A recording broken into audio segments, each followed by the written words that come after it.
Big Boss Malayalam season 6 live update അല്ല, ഇന്ന് live ഇല്ലല്ലോ. അപ്പോ എന്താന്ന് വെച്ചാല് പ്രൊമോ റിയാക്ഷൻ ജസ്റ്റ് ഒന്ന് പറയാന്ന് വിചാരിച്ചു. അപ്പൊ ബൈ ദ ബൈ, ഇത് എന്റെ കസിൻ ഒരു സിബിന്റെ ചായ ഇല്ലേ, എന്റെ വീട്ടിലുള്ള എല്ലാരും പറയുന്നുണ്ട് സിബിന്റെ ഒരു മുഖച്ചായ ഉണ്ട്. അപ്പൊ ഞാൻ സിബിനെ മനഃപൂർവ്വം വെച്ചതാട്ടോ ഇവിടെ. അപ്പൊ എന്റെ അനിയനാണ്. അപ്പോ ഇന്നത്തെ എന്താന്ന് വെച്ചാൽ ഇന്നലെ സിബിനെ ലാലേട്ടൻ കുറെ പൊരിക്കുണ്ടായിരുന്നു, നല്ലോണം ചീത്ത പറയുണ്ടായിരുന്നു.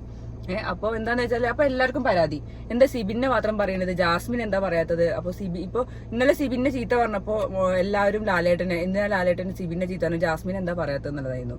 അപ്പൊ എന്താ അതിനൊക്കെ സമയം കൊടുക്കണ്ടേ, ഇന്ന് ഒരു എപ്പിസോഡ് ഉണ്ടല്ലോ. അപ്പൊ ഇന്നത്തെ പ്രൊമോ നിങ്ങൾ എല്ലാവരും കണ്ടിട്ടുണ്ടാവൂലേ. ലാലേട്ടനെ സിബിനോ ജാസ്മിനോ ഇല്ല, ലാലേട്ടനെ എല്ലാവരും ഒരേ പോലെയാണ്. അവിടെ എല്ലാവരും ഗെയിം കളിക്കാൻ വന്നവരാണ്. അപ്പൊ അതിനനുസരിച്ചിട്ട് ലാലേട്ടൻ പറയുള്ളൂ, ഇന്ന് സിബിനാണെങ്കിൽ നാളെ സായി, ആർക്കും കൊടുക്കാം. അതെ, അത്ര തന്നെ ഉള്ളു. അപ്പൊ ഇവരെല്ലാരും വിചാരിക്കുന്നത് എന്തറിയോ, എന്ത് ഈ സിബിനെ മാത്രം പറയുന്നത്, ജാസ്മിനെ പറയാത്ത, ജാസ്മിൻ ഒരാഴ്ചയായിട്ട് ഇത്രയും കാര്യങ്ങൾ ചെയ്തില്ലേ, ജാസ്മിൻ ഒന്നും പറയുന്ന പരാതിയാണ് എല്ലാവർക്കും ഉള്ളത്. അപ്പൊ നമുക്കറിയാം, എന്തായാലും നമുക്കറിയുന്ന കാര്യമാണ്, ബിഗ് ബോസിലുള്ള എല്ലാവരും അതായത് ഈ ക്രൂ മെമ്പേഴ്സ് ഒക്കെ സോഷ്യൽ മീഡിയ നമ്മുടെ പ്രേക്ഷകരുടെ അഭിപ്രായം ഒക്കെ ചോദിക്കും, അതിനനുസരിച്ചിട്ടാണ് അവര് തീരുമാനിക്കുന്ന എല്ലാ കാര്യങ്ങളും. അപ്പൊ ഇതാണ് സംഭവം. അപ്പോ എന്താന്ന് വെച്ചാല് ഇന്ന് നമ്മൾ പ്രൊമോ കണ്ടില്ലേ, ഞങ്ങൾ രണ്ടുപേരും പ്രൊമോ കണ്ടു. അപ്പൊ ജാസ്മിന്റെ ഹൈജീനെ കുറിച്ച് പറയണത്. അപ്പൊ ചെരുപ്പിടാതെ ബാത്റൂമിൽ കയറുന്നതിനെ കുറിച്ചും സോഫയുടെ മുകളിൽ നിന്റെ അഭിപ്രായം എന്താ?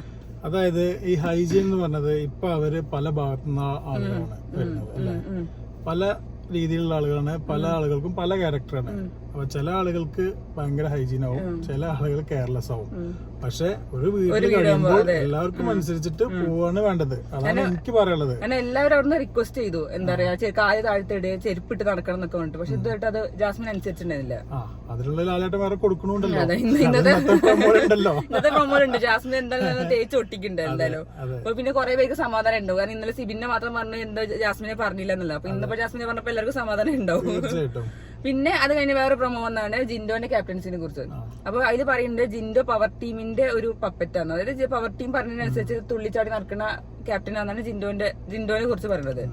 അപ്പൊ അതൊരു കണക്കിന് സത്യാട്ടോ, കാരണം ജിൻഡോനെ സ്വന്തമായിട്ടൊരു നിലപാടില്ല എന്നാണ് എനിക്ക് മനസ്സിലായിരുന്നു കേട്ടോ. സ്വന്തമായിട്ട് ആരെങ്കിലും എന്തെങ്കിലും പറയണ കേട്ടാൽ അതിനനുസരിച്ചിട്ടാണ് തുള്ളും. പക്ഷെ സ്വന്തമായിട്ട് എന്തെങ്കിലും പറയണ്ടേ. പക്ഷെ അത് പറയും, ചില സമയത്ത് പറയുന്നുണ്ട്. കാരണം എന്താന്ന് വെച്ചാല് കണ്ടന്റ് ഇല്ലാന്ന് തോന്നുമ്പോ അവിടുന്ന് വലിയ നൈസായിട്ട് എന്തെങ്കിലും വായന ചാടും. അപ്പൊ കണ്ടന്റ് ഉണ്ടാക്കാൻ വേണ്ടിട്ട് അങ്ങനെ ചെയ്യാറുണ്ട്. കണ്ടന്റ് നോക്കിട്ട് അതെ. പിന്നെ കുറെ നോണ പറയുന്ന സംഭവം ഉണ്ട്. ഇന്നലെയും കൂടി ലാലേട്ടന്റെ മുന്നിൽ എന്തൊക്കെയോ കാര്യമായിട്ട് നോണ പറയുന്നുണ്ടായിരുന്നു. അല്ല അതിപ്പോ അല്ല ഇന്നലെ പുറത്തേ ജർമ്മനി പോയപ്പോ അല്ല ഗെയിമാണ്, ഗെയിമിന്റെ ഇടയിൽ നോണ പറഞ്ഞോട്ടെ, നമുക്ക് അത് കുഴപ്പമൊന്നുമില്ല. കാരണം ഗെയിമിന്റെ ഭാഗത്ത് നമ്മൾ ജയിക്കാൻ വേണ്ടിയിട്ടും പല കള്ളത്തരം കാട്ടിട്ടൊക്കെ ചിലപ്പോ അവിടെ നിക്ക. ഒരു ഗെയിം അല്ലേ, അത്രേ ഉള്ളൂ. ഗപ്പാണ് മെയിൻ. ഗപ്പിന് വേണ്ടി എന്ത് ചെയ്യുന്ന ആൾക്കാരാണ് ഒക്കെ ഉള്ളത്. അതെ. അപ്പൊ ആ ഒരു സംഭവം ഉണ്ട്. അപ്പൊ ഇങ്ങനെ 2 പ്രൊമോണ് വന്നത്. അപ്പോ ഇന്നത്തെ 2 പ്രൊമോ വന്നിട്ടുള്ളൂ. ഇനി നമുക്ക് ഇനി എപ്പിസോഡിന്റെ റിവ്യൂന്റെ കാണാം കേട്ടോ. അപ്പൊ ഇത്രേ ഉള്ളൂ ഇന്നത്തെ. ടാറ്റ.